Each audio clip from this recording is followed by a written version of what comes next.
One Accord, the Houston Chamber Choir podcast. I'm April Harris, General Manager. And I'm Matthew Hazard, choral conducting intern. We're thrilled to host today's Education Spotlight. This episode is provided in part thanks to the generosity of Silvercrest Asset Management Group, celebrating its 20th year in business, providing bespoke investment solutions. Today, the Houston Chamber Choir shines the spotlight on educators Jennifer Agbu and Tiffany Sau, and Adams Junior High School in Katy ISD. Adams Junior High's Viking Choir program was established in the 2019-2020 school year, right at the top of the pandemic. Through it all, Adams has thrived. The program proudly supports over 180 students, who make up the choir's 6 ensembles. Students in the Viking Choir are provided with the opportunity to expand their musical skills through teamwork, discipline, and hard work. Their focus is to encourage healthy singing, music reading, being a good human, and spreading the joy of music through multiple performances during the school year. This year, Jennifer and Tiffany have continued to build strong relationships with their students, hosting a safe place for students to try their best, without the fear of failure, without the pressures to succeed, just unconditional support. During their chat with Matt, Jennifer and Tiffany provide us with some valuable lessons on growing as an educator, the importance of teamwork, and how to encourage and cultivate a community of creative, emotional thinkers through music. After the interview concludes, stay tuned for a beautiful choral music selection performed by the Adams Junior High's Bella Voce. Enjoy. Well, I mean, it's really admirable to see, because, I mean, the fact that you started this program right before the pandemic, I mean, like, oh my gosh, that's so precious that you got like at least that semester and a half before everything kind of went to the wayside. But something that I observed, like looking at, like the photos, like your gorgeous choirs, and especially all the recent photos, like of the 6th grade festival and of the UIL. It's amazing to behold that throughout this season of Education Spotlight, we've interviewed a lot of people who have either started teaching during the pandemic or who have been trying to run their program during the pandemic. And there's always like some kind of interesting twist on that, like a little bit of a change of the lens. And, it's almost ubiquitous that people are trying super hard to make ends meet, but especially that there's been a dip in proficiency and a dip in recruitment, and that a lot of programs have, I mean, you get the whole gamut. I mean, talking just from my personal experience, seeing so many people where like you have these programs which are actually oddly thriving, and others that aren't. But it's amazing to behold that uh, Adams Junior High is definitely in the first camp. Like, how did you make that happen? Like, what do you credit that to? Oh man. Um Honestly, uh, when I teach, the reason I became a teacher is that I knew how it felt to be in the classroom.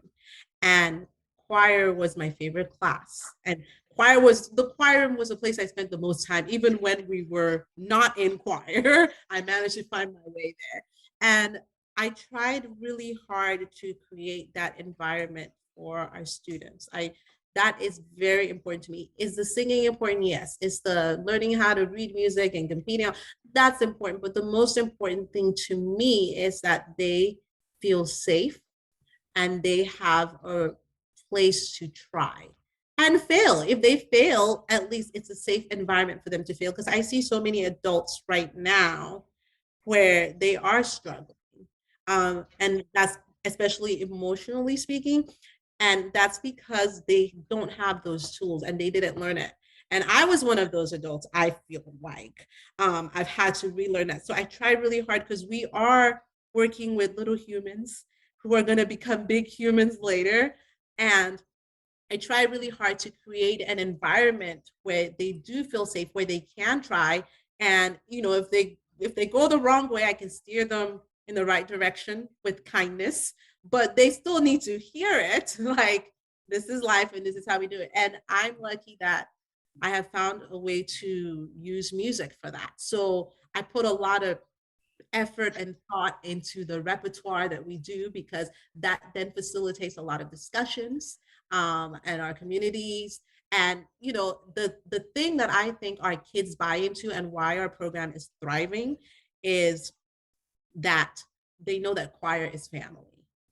And they know that in a family, you are going to have, different dynamics. You are going to have moments where you do disappoint the head of the family. It's not the head of the family in the situation. There's going to be a moment where you disappoint, and there's going to be a moment where you fail.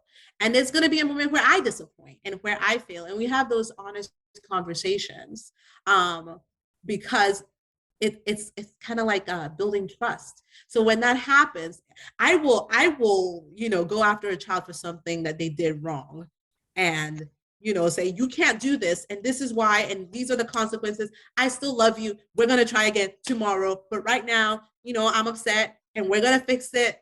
Still love you, but just know, and I think they appreciate that. I don't know how many of them hear it at home, but I know as a junior high kid, that is what I wanted to hear. From my elders and from my friends. I wanted to know that it was okay for me to make a mistake and that they would still be there for me. Unconditional love. Yeah. Right.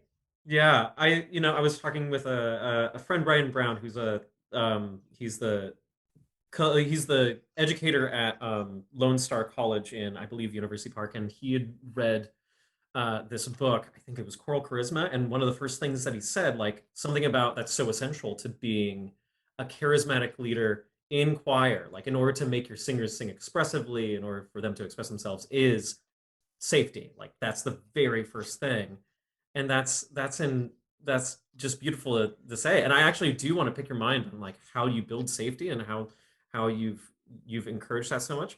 But Tiffany, I want to bring you into the conversation because Hi.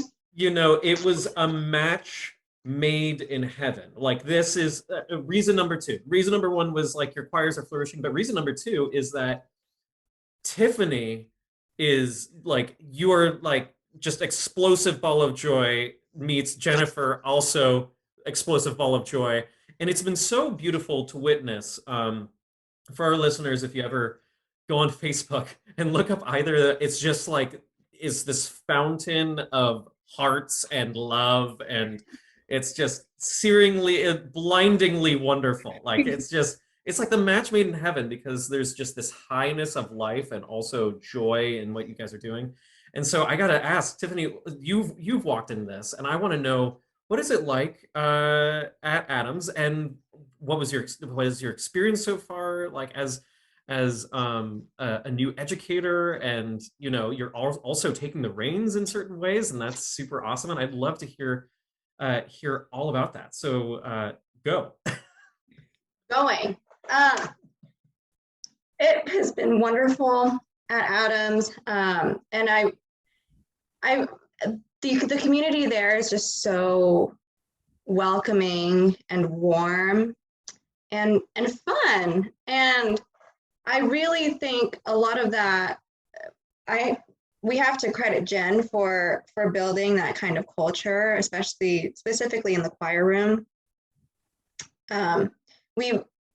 Walking into Adams, into that choir room, it's easy to immediately feel the safety that Jen was talking about earlier, because we know that singing opens you up to be vulnerable. We know this as vocalists ourselves, and as humans, we know that vulnerability is required and necessary for connection. And I really think that all of everything that we do, the core of it is for connection, for real connection, real honest human connection. And our kids, they learn whether or not they are safe to be vulnerable, to make those connections from us, whether or not we are vulnerable with them or with each other. It really has to stem from the top down, and we're really having to lead by example here. And I think part of why it's been so wonderful at Adams for me personally is because Jen and I relate to each other on so many levels. We are both women of color. We have both had our own trials and tribulations when it comes to being in this field, or even when it comes to getting our start in this field. Because I auditioned for Moores three times total. And you didn't know Seriously? That? What? Really? Yeah, I auditioned for Moores 3 times. And because of that, it put a delay in my graduation. And it's just uncharacteristic of me to set my mind to something and not just go at it full force. So that's what I did. And because of that, I think once I finally was accepted, the gravity of everything that I was doing at Moores was so much heavier. So I think I really was able to take in everything from each of my courses to its fullest extent, which has helped to make this first semester experience so smooth for me, because you always hear from experienced teachers that the first year is supposed to be a train wreck, no matter what you do. And I really just don't think that has to be the case. Tiffany, when you first started at Adams, did you have to have a conversation with Jen on like what your philosophy of teaching was? Or was it really just as simple as like, you guys jived, Jen, you just recognized that you both had a similar philosophy and got along? Was that how it worked? Because, and this is a question for both of you, because it is in a community or in a state like Texas where there's tons of head directors and assistant directors at the high school, middle school level.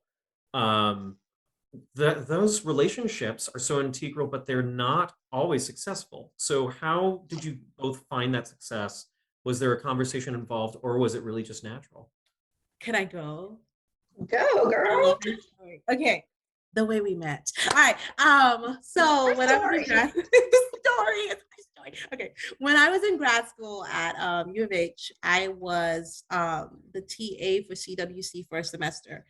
And I remember there was a day there was, I think, sectionals.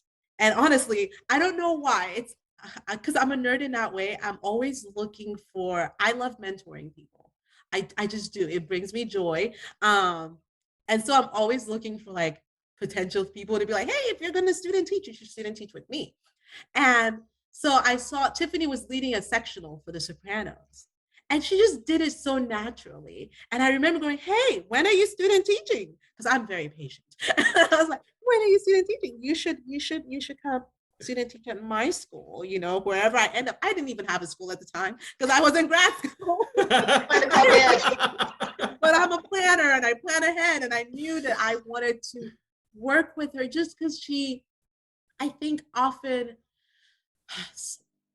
my experiences as a music student, I think sometimes it gets like super competitive and people aren't always the most welcoming or the kind. You can kind of tell when people are being a bit pretentious, but she just seemed so she's like sunshine.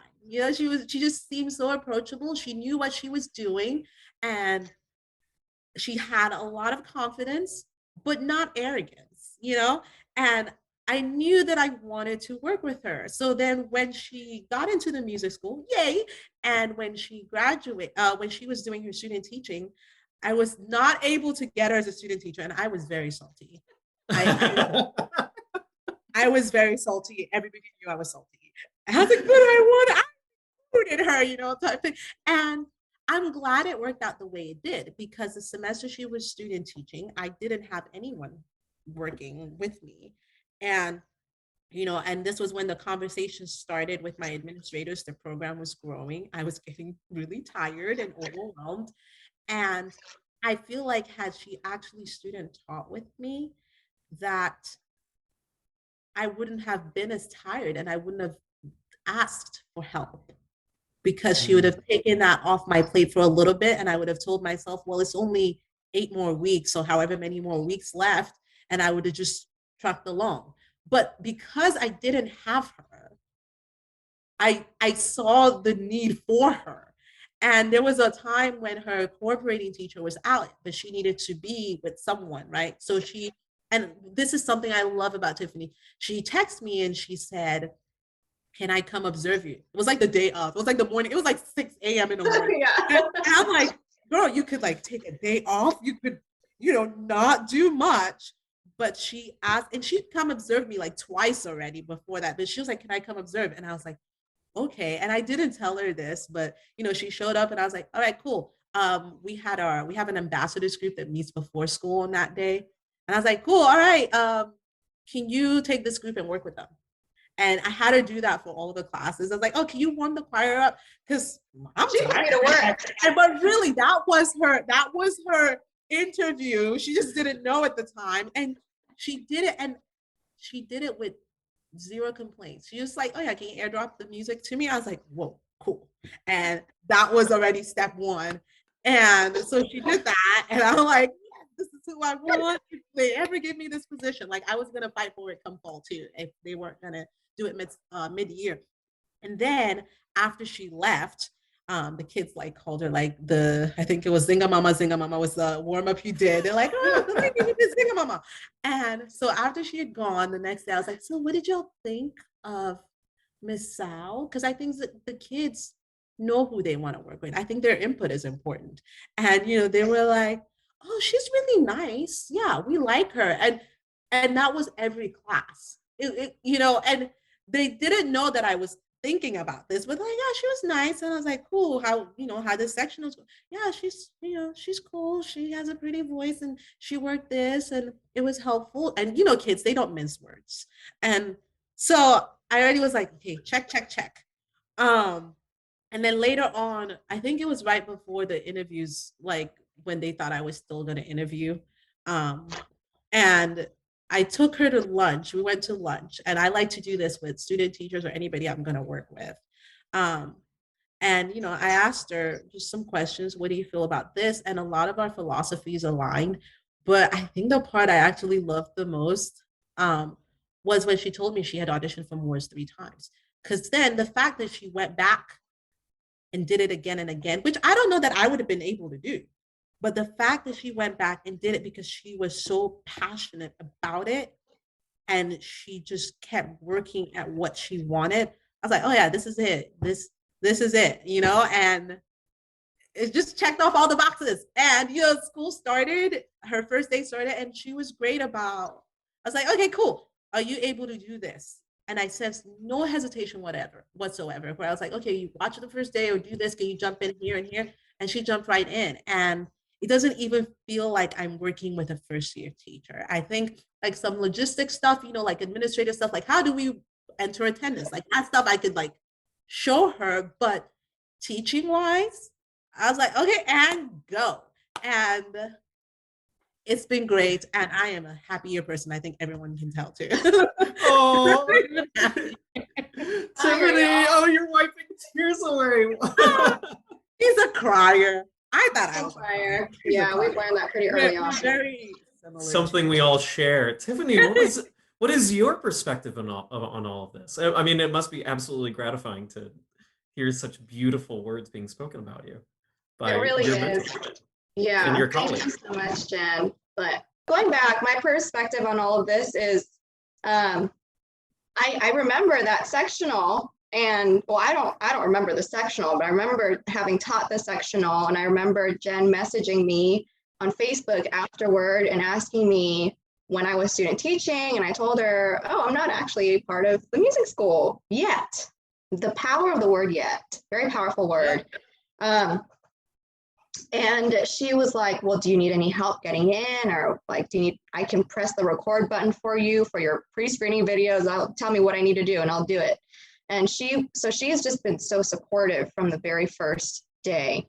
And she did call dibs on me for student teaching.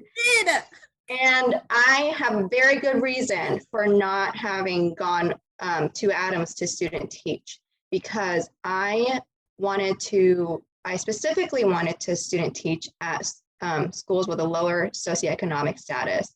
Because personally, I don't have experience at schools with a lower socioeconomic status. And so I wanted to be able to experience the entire spectrum. And so for my junior high placement for student teaching, I was at a school in Cy-Fair. I was at Campbell Middle School with Carla Sosa, who is just lovely, love personified, truly.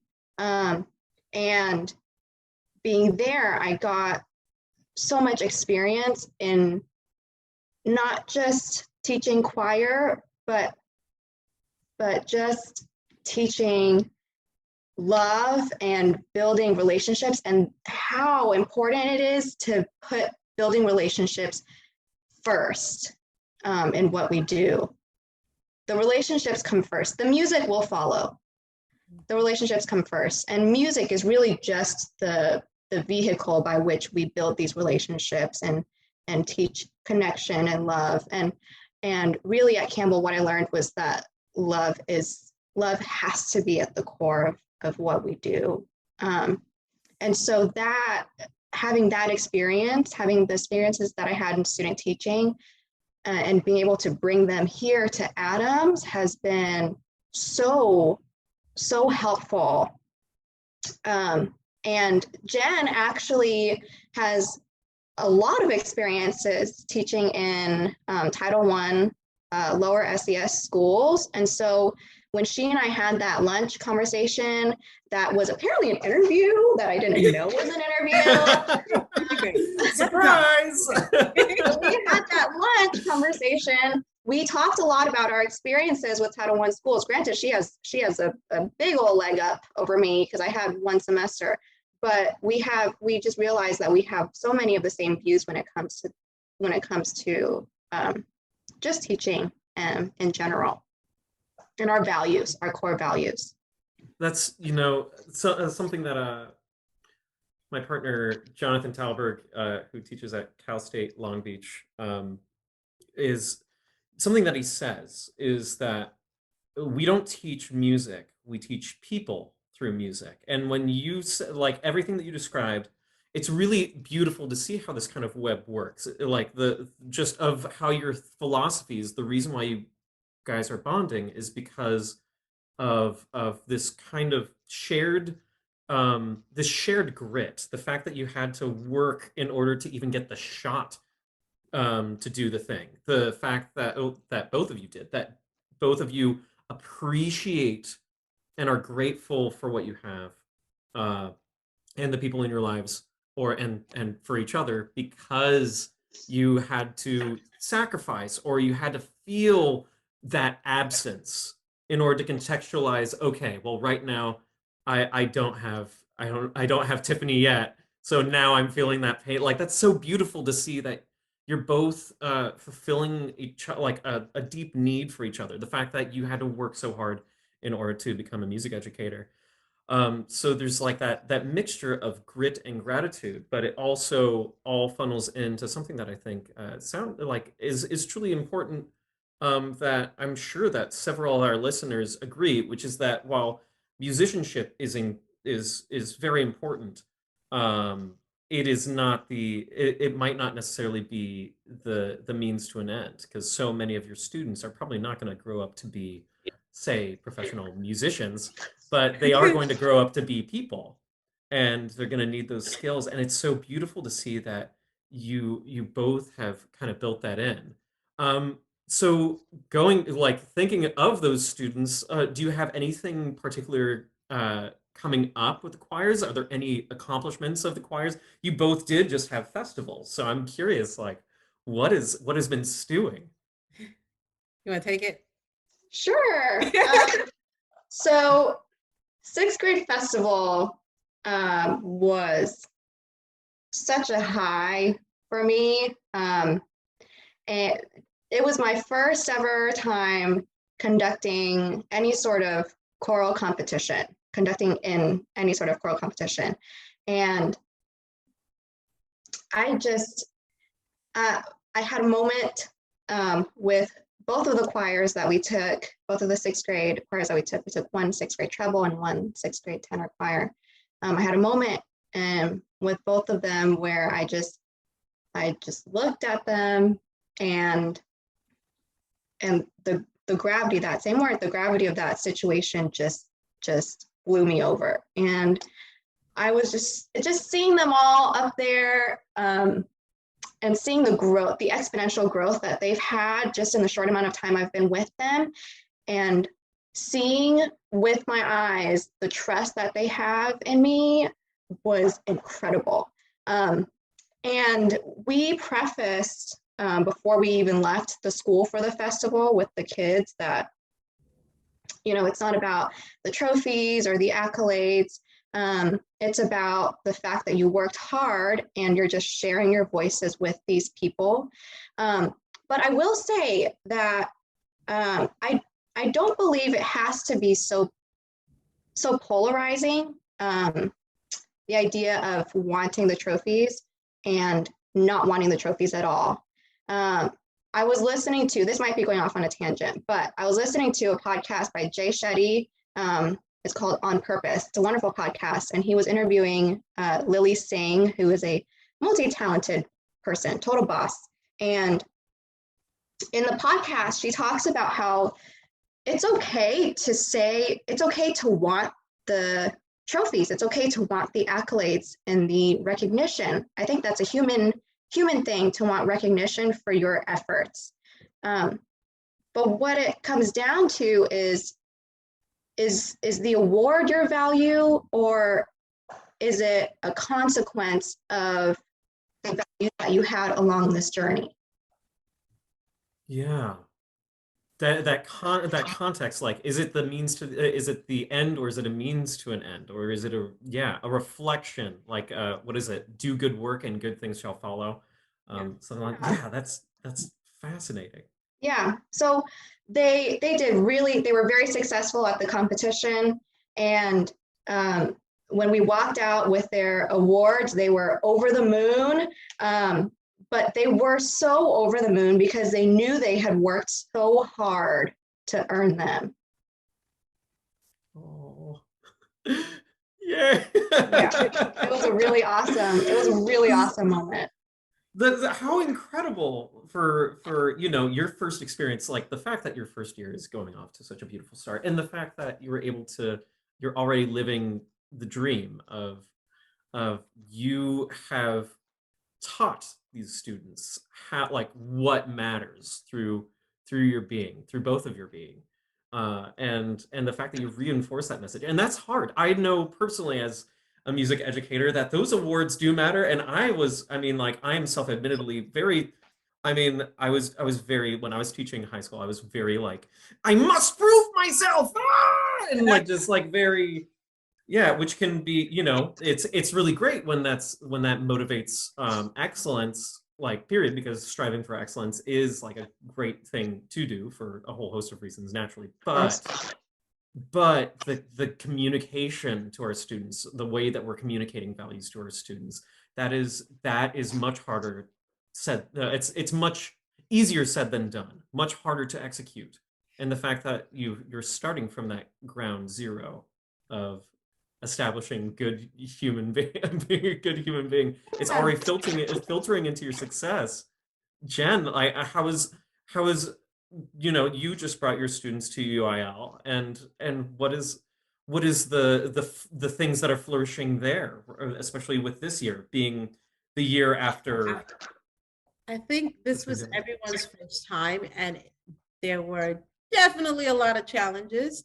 I think particularly with and this is like something I had to talk to myself about, the pressure around UIL time is so great and has always been great. And when I started at Adams, I had a conversation with myself, where it was, if they don't get that sweepstakes, it's not the end of the world. And it's really about, did you work as hard as you could within reason? Like, did you do your best, right? And that is something that I try to build in the students. First day of school, our number one choir rule is try your best. So if you absolutely try your best, whether or not your best is good enough or not for whoever's judging, um, it's fine. Like that should not ruin your day or whatever because you didn't meet someone else's expectations. You need to meet your own expectations. And in our choir room, the expectation is to try your best. Now, my best may not be as good as your best, Matt, and that's okay as long as I am giving my 100%, to get to wherever I need to go. So that was that's how I've been approaching UIL these past 3 years. And it is still hard and I still get stressed. Just not as much. This year was better because I had Tiffany like, you got this. I was like, okay, cool. I had someone to give me feedback, immediate feedback. But they were successful. They were the biggest challenge for me this year was the boys. We had 35 boys in a class, and some of them had been in choir for 3 years, and some of them had been in choir for like 2 weeks before we went. Because people are moving in. Whoa. So you have kids who have been in choir all 3 years with me, and then you have kids who either moved in a semester or they're in 8th grade, but it's their first year of choir, and now their voice is changing and they don't know how to navigate it. So that was hard going into a contest such as UIL. And my administration, my principal was very supportive, and I told her, I think way back in maybe November or something, I like made my way to her office and I was like, look, I haven't decided if we're going to go to UIL, and I think I'm going to put that on the table so the boys can decide. But I don't want you expecting me to bring home a trophy or like a sweepstakes trophy, because I don't know if that's going to happen, especially with the different skills. And at this point, Tiffany hadn't made it yet to our school. So it was just me. And the way I was looking at it is I have all of these singers who are at different levels. And, it's either we all go or we don't go, right? And, even when Tiffany got there, we worked at pulling kids out and like helping them find match pitch and things like that. But if there's a kid who is positively contributing to the choir and they are trying their best and they are singing all the wrong notes, but they are trying their best, then I believe that kid should go. And because again, while the singing is important, the most important thing to me is just building good humans, and the grit of knowing that you're struggling at something and then you keep trying, and they do get it eventually. They do, because it's just hard being a 12, 13-year-old boy with a voice change. I'm not one, but I imagine that it's hard. One day you're, I'm here, yeah, everything's exactly. great, yeah. And so when they went to UIL, I was so proud. Now, did they get the big trophy? No, they didn't, but they got on stage. Everyone showed up with black pants, black socks, black shoes. Yeah, black shoes. And they had their uniform. I think one kid forgot his tie, but it was okay. They made it onto the stage. They were proud of their work. They stood and they sang their hearts out. And the biggest compliment I got, they did, and the two things, they did their sight reading and they killed it. And I just remember the first day of school sight reading, I was like, oh, we gonna make it? We gonna, okay. They killed it, and they were proud of their work. They walked out of that room like, yeah, we did it, and that was great. And that was even before the award, like before they got their little plaque, they felt it. But the biggest thing for me with UIL was I had someone come up to me and said, oh, I heard that your kids, your boys, sang with joy.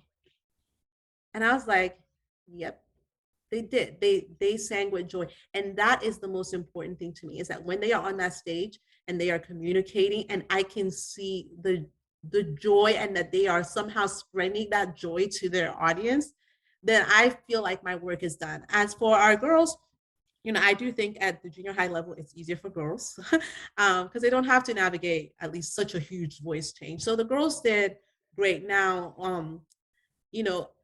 our our varsity JV girls, it was their first time going. And again, the same thing with the boys. We had kids who had been in choir for 3 years and kids who, I think one of the girls who went had been in choir for 3 weeks. Yeah. She had just moved in. We found a dress. The dress was too big, but she put it on. She said, I want to go. We told her she didn't have to go. She's like, I want to do it. And, she went. But even before then, I remember sitting the girls down and I go, okay, UIL is this competition that you do this, this, and this. We don't have to go. You can do the festival. You don't have to go. But if you want to go, we'll go. But do know that I have high expectations. So if you want to go, you have to be willing to put in the work. I can't do the work for you. I can get you there and I can conduct you. I can help you with the pieces, but I can't put in that extra, and they can't do it for her. Yeah, exactly. I can't get on stage and sing for you. I'm like, I'm great, but I'm not that great. And I think putting it on them helped a lot. And they went and they had a very successful UIL. And then our varsity, so we took 3 groups. Our varsity girls they are some special people. Honestly, I think like any one of our kiddos could be the president one day. And that's just how good they are. And that class, starting off the beginning of the year, I was like, okay, we got this thing. We have to do it. But also, you have to own the work. You have to do the work. And they did the work. Sometimes I worry that we're training them too well because I'm like, oh, please don't take my job. But oh, just let me brush off. Yeah, I just think kids are pretty awesome. I think we're doing. They just sing so. They're so musical. And again, it's that communication. Like when you're on stage, I want you to communicate. And they did a beautiful job at UIL. They were successful and they were very happy with their performance. But what actually made me happier was we did our festival, I think 2 weeks ago. We did the American Classics Festival. And those particular girls, the varsity girls, they just sang their little hearts out. And I tell them, okay, so I went to grad school and I was my elective focus was choral conducting, and I did it on purpose because I do not feel confident conducting at all. I am a teacher. I don't see myself as a conductor. I see myself as an educator. I will educate and I will help you get to that stage, but I do not want to be on that stage with you. I don't. And they know this. And I give the speech to the kids sometimes, when we're conducting. I was like, look, I went to school for this. I had to go back to school for this part of it because I wanted to be better at it. And I paid money. And I still owe the government money. And unless I win the lottery, I make it such a little too real right now for me. Right? And so I looked at them and I was like, so when I say all of this, as I am conducting, you must look at me. I am bestie. And they're like I am bestie. I look at you and you're not looking at me. I'm not going to be happy. So, and I for the next 5 minutes, besties. And they're like, hey, bestie, and it's great. But my biggest joy from that festival was that I had one of the judges say, hey, your girls are with you. Your gesture is so good and they are with you. They are, and I was like, what? Forget thoughts of you. I was like, oh my God, I worked on something and I got better and someone validated me. And the kids, I told them and they're like, oh, okay, cool. They were very proud of themselves. So that is something that, yeah, I'm proud of. I know. You're a conductor. You're a conductor. Yeah. You absolutely are. Well, I mean, it's so funny because and we're actually reaching our the closing of our time here, but I must make that correction. I must reinforce that we have these I mean, all of us have the things that we believe we're good at and that we're not. And I can say for a fact that some of the finest choral directors in the world, especially from our great land of Britain, they have the best choirs in the world, and most of them are never trained to conduct. They're trained to be chorus masters, like, playing on the organ, and then like their gesture is like what, like it's anything that you would. I mean, you're surprised that anyone follows it, but they still make incredible music. And so at the end of the day, it's being a teacher is being a conductor, and being a conductor is a teacher. I love that. And so you embody that, and you probably conduct a little bit better than some. Not that I'm trying to throw shade on any of the amazing people out there, but just more that like we have this concept, and we talked about it with you had mentioned with conductor, like being music educators who are being evaluated on accepted into schools based on certain parameters, but not others. It's very interesting to think that some of the finest collegiate choral conductors in the U.S.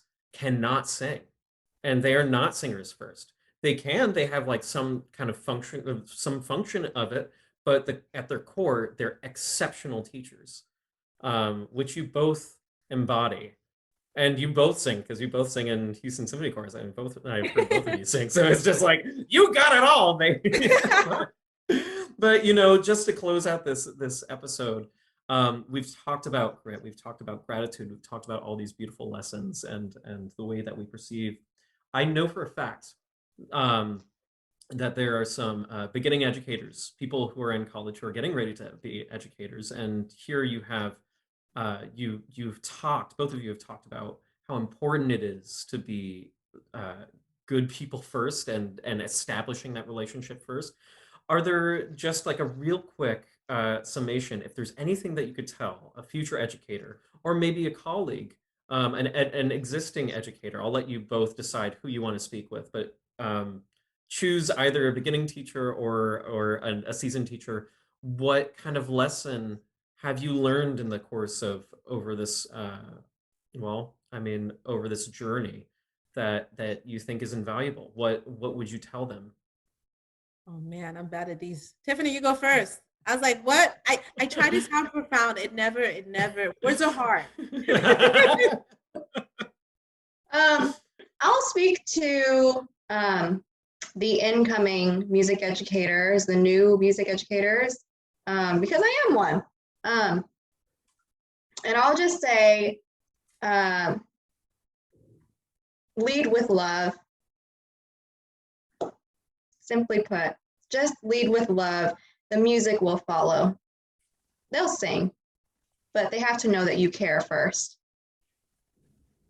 Man, that's good. I don't know that I can follow that. Well, there's your profound statement. Yeah, right? Lead with love. I can say whatever you want. I was telling Tiffany that for next year, I really want a choir motto. Like I want, like on Ted Lasso, I'm a big Ted Lasso fan. They have like believe is their team goal.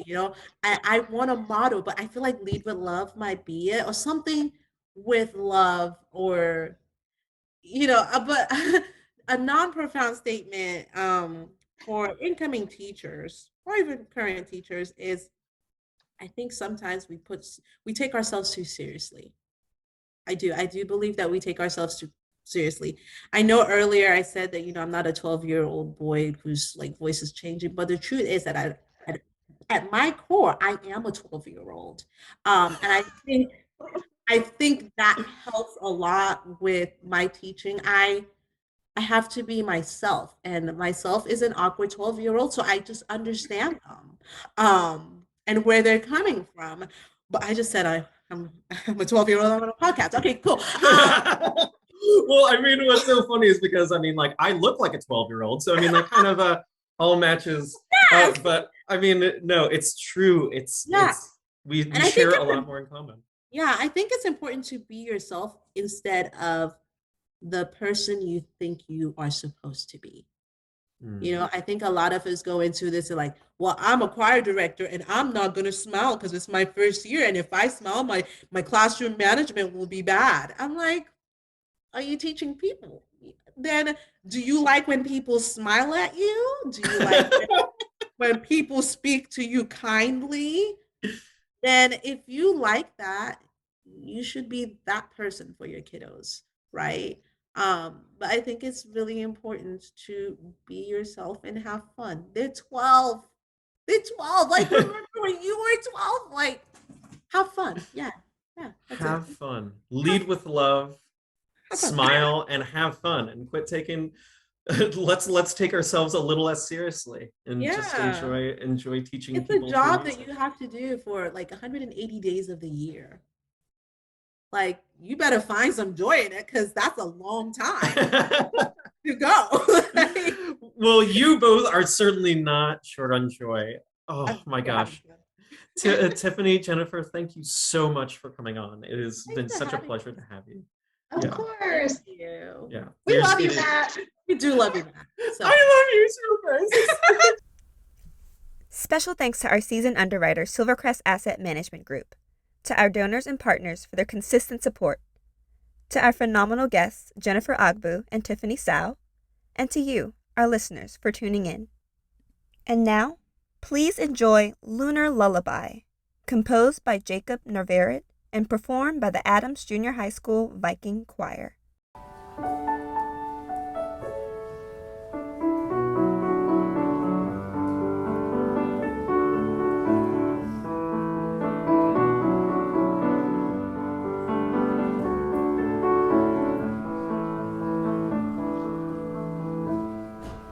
The moon settles in the dusky sky. The gentle eyes of the North Star rest upon your sleeping face, and the heavens gaze upon you.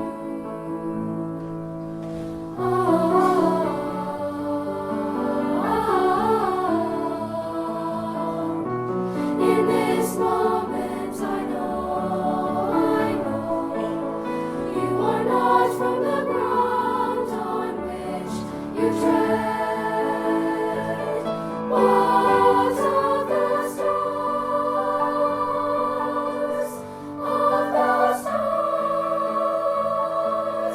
You are my radiant, my celestial child. You are my radiant, my celestial child.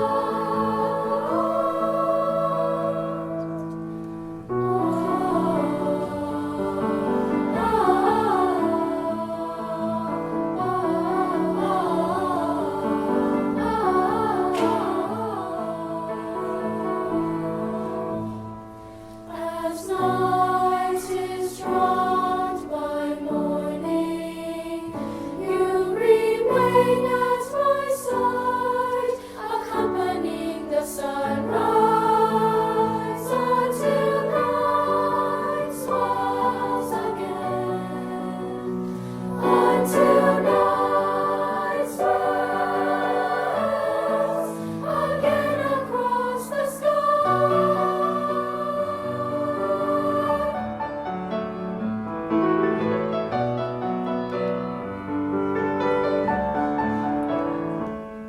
Then dreaming, you return to the stars.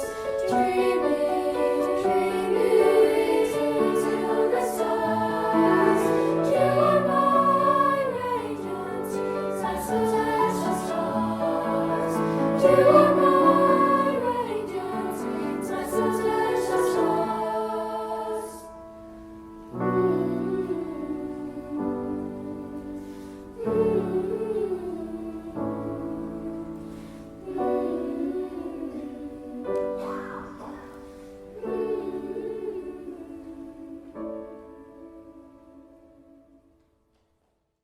The Houston Chamber Choirs with One Accord is your one-stop shop for choral joy.